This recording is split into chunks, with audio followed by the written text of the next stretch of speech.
Are there problems at Factory Kawasaki? Hey everybody, Walty Wanderers, buckle up, strap in. I got a hard-hitting, pull no punches, no sugarcoating, rainbows and the sunshine. Just going to give it to you and give it to you straight. We got a good one to unpackage today. Buckle up, strap in, hold on to your hats and your glasses as we blow the lid off the moto industry. Some real talk. My gosh, it's about time somebody gave some real talk around here. This is insanity. So today we're going to talk a little bit about our good friends over at Factory Kawi. Now, for me, dudes, I mean, this is big. This is big because Factory Kawi, they were like the dynasty for Villopoto. Unbeatable. Villopoto was like Tomac is right now. Back when Villopoto was with Kawi, he was dominating the way Tomac is dominating now, maybe even more dominant. They could do no wrong. But they've had some issues. You know, even McGrath jumps over there and takes a payday to be the brand ambassador, and we see him do the science of Supercross. Which is cool. I love still McGrath in the industry. But the realities are we've got some issues over there because they spent a bunch of money first on Adam Cincerillo. And Adam Cincerillo, he was a pro circuit Kawi phenom, recruited out of the amateurs, paid big bucks, and then started getting injuries, which a lot of riders end up having this happen. They come in with a lot of hype, and then all of a sudden, they just never are quite able to deliver. We've seen it. Alessi, similar. Alessi, congratulations. Great dude's out still riding the two-stroke nationals at Glen Helen. The reality is what I wanted to talk about here is Kawi's got issues, and I'm going to tell you why.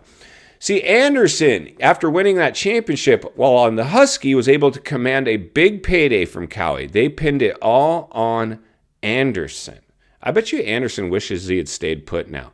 Anderson, something's going on with him. Now, he's always been a little oddball, kind of an oddball guy. He's not like the Baker's factory machine, you know, entering into the Baker's factory machine and doing all this. I mean, the dude's just different. He's humble. He's down to earth. He's more like you and I can relate with him, I think, a little more. That's one of the reasons he was a fan favorite. But after he jumped over to Kawi and last year even finished the season kind of dominating, unfortunately, he had a couple bad races, right, Ricky? You always win your championships. On your bad days, you can't have any catastrophic races. But here's what I'm seeing now. This is, I believe, the bigger issue. With Anderson right now, off the pace from the front guys, Webb, Sexton, and Eli. He's off their pace. He cannot run with them. And he's crashing a lot. And so now it becomes your moto IQ, your mental strength. He's got a chink in his armor. He's got stuff to contend with, almost like Chase Sexton, where somehow when he's out front running around by himself, he just has some brain fade and has issues. But I think Anderson's dealing with a little bit of that. But I'll tell you what else I believe Anderson is dealing with at the truck is all of a sudden Adam Cincerillo is quietly kind of showing that he's got some potential to get up there and go fast again. The dude's a natural talent that was spotted from him, like all the riders these days, but especially with AC and the amateurs. But he's all of a sudden quietly came from back at the races, just kind of doing his best to be out there, doing his job, to getting up front and running up front for part of the race, to now he's actually finishing pretty strong. And so he's been actually looking better than Anderson. So for the while, Adam, who is used to being the star, had to be second fiddle to Anderson.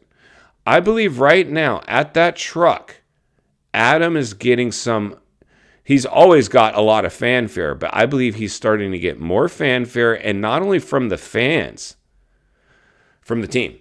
I believe the team is starting to circle the wagons around Adam a little bit more than they were when he first, at the beginning of the season. And he is sitting out rounds.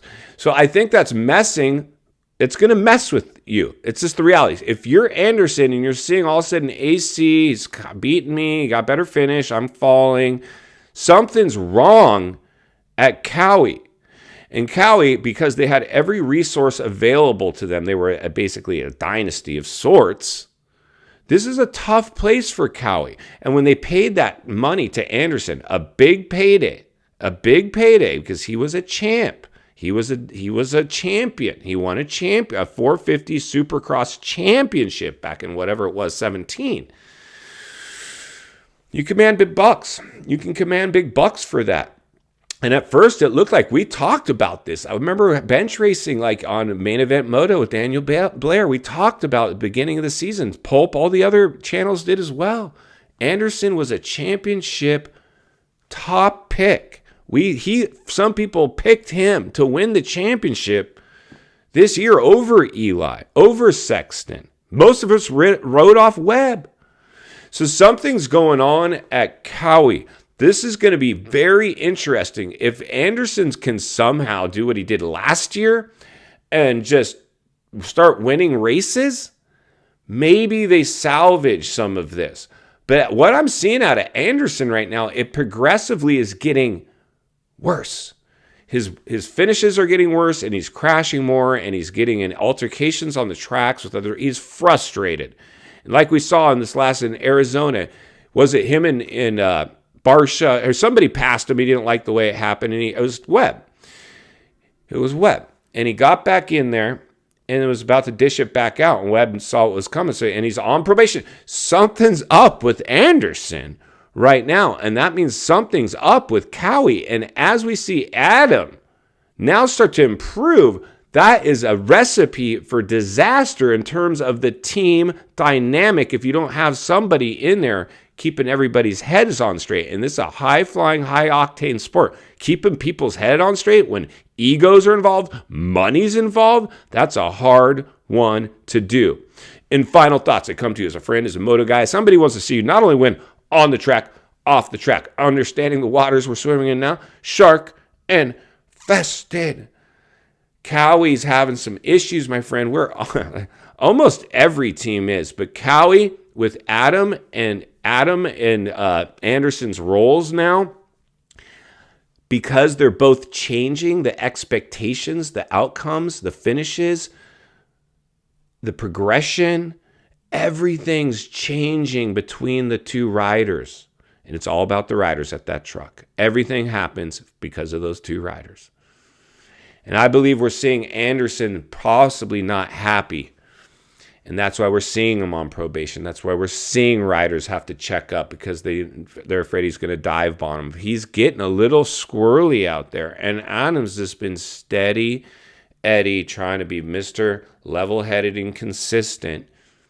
And he's slowly making a comeback to showing he's got some speed again. We got to watch out for Adam. He could be a sleeper pick with the rest of the season and moving into the outdoors. It'll be interesting to see how this plays out. I'll be here to blow the lid off it every step of the way because it's not only what we need, it's in fact what we deserve. If you appreciate the content, I want to humbly ask you to give the video a like, subscribe to the channel, leave a comment below. I'd love to hear from you. Social media links in the description of this video if you'd like to contact me there. And if you enjoyed this video, I know you're going to love the next video. As always, thank you for your time. Please don't go over the bars today. I'll see you on the next video.